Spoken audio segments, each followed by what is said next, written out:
Welcome to Fauria Fitzy, brought to you by Leonard Hair Transplant Associates, the only show within a show that promises that we will throw the ball more than 3 times in this show. Like, we're not afraid of the weather. Like, inclement weather doesn't bother us, Fitzy. Like, it doesn't. We're okay with it. A game that will never be forgotten. It will live in NFL infamy. A copy of it should already be on its way to Kenton, Ohio, the Pro Football Hall of Fame. Christian, 3 passes thrown. Yep. 2 completed, 1 improbable, unbelievable victory. Christian, this team can win any which way it wants to, but I will tell you, that was the most Patriots, the most Belichickian of wins during his 20-some-odd years as the coach, because I know somewhere way up high in the football heavens, Steve Belichick, the former, not Steve Belichick, the latter, was smiling. That was a 1930s Navy T-wing assault. And I'll tell you, Pats fans, speaking on behalf of, or at least the ones that are still awake or not still hungover, I'll tell you straight up, we don't care how they win. Win however you need to, win however you want to, throw it, run it, don't throw it, whatever. Just get the dub, and they crushed the Bills. Yeah, they did. They crushed more than the game. They actually, I think they crushed their psyche. I think I've never seen a team so demoralized. Now I want to play something because I was actually amazed. I thought the Buffalo Bills were ready for prime time. Yep. I thought they had arrived. What I didn't know is that by losing this game, it would ultimately destroy their being. I mean, they are just destroyed. They are wrecked. I want you to listen to head coach of the Buffalo Bills, Sean McDermott, post-game after a reporter asked him about the complexity of this game. How would you just explain the psychological component of coaching against Bill Belichick, especially when he's doing something like that, just running the ball constantly? Yeah, it's not. Let's not give more credit than we need to give credit to Bill Belichick in this one.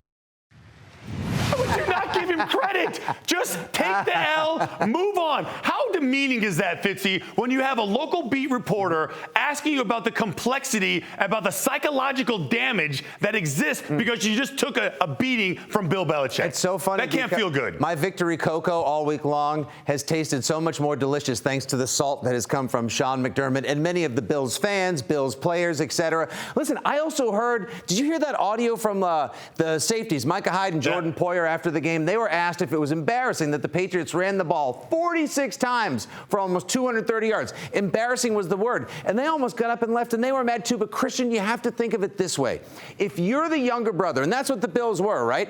The younger brother that supposedly has finally arrived, okay? And now this is their time. They're the Goonies. Now it's our time up there.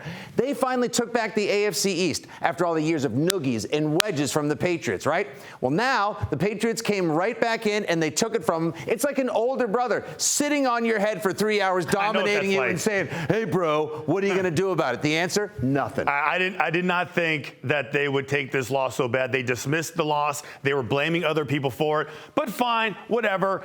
Better news, and we're going to move on because this is the week I think the Patriots have been waiting for a while. It's the bye week. That's right. So let's move on to the bye week. The latest bye week in NFL history, by the way. I think it's just a couple of teams have this strange Week 14 bye. I think it's great. I think it's great. Now, if I told you, like when the season first started, when the Patriots were 1-3, then 2-4, that they would suddenly be 9-4 and be the number 1 team in the AFC, okay, and possibly the best team in the NFL.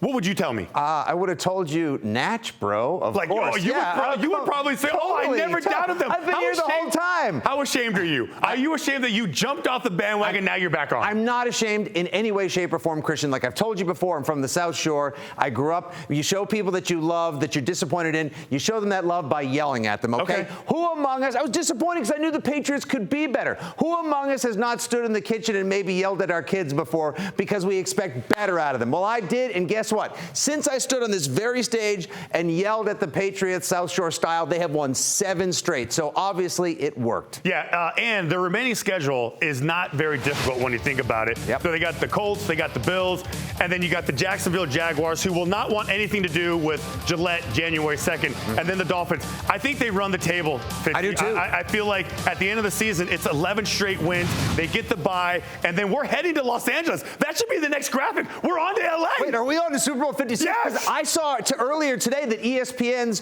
Football Power Index or some other turbo nerd advanced Microsoft kind of thing said the most likely Super Bowl is Brady versus Belichick or the reunion game. I mean, I couldn't ask for anything else, Christian. This team wins in improbable ways. They can beat you any way that they want to. And now the most unlikely of Super Bowls, Ragnarok, could be at hand. Christian, I'm excited for the bye. I can rest up and get ready for this stretch run. I think they go 3-1 at least, maybe 4-0. I'm going to chill out, drink some nog, hang with the family. Do you have a little story time with Fauria bye week action? Since it's the bye week, I feel like I should tell you the best story I have from one of my bye weeks is when Mike Holmgren, my head coach of the Seattle Seahawks, promised us, he wagered with us. He said, listen, if you guys win the next game, it was the Jacksonville Jaguars. If you win this game, I'll give you the entire week off. So, of course, we went out there and we won the game, but there was a caveat. You have to win the next week. Well, everybody went to Hawaii. They went to Mexico. They went all over the place. And we came back and we lost the very next week. So, needless to say, he was not very happy with it. But that's what your bye week should be. Exactly. Enjoy yourself, relax, recharge your battery. And that's why when I heard Mac Jones on your radio show this week say, I'm going to do absolutely nothing, maybe make dinner and watch some movies and study film, I was like, you do that, McCorkle, you psycho.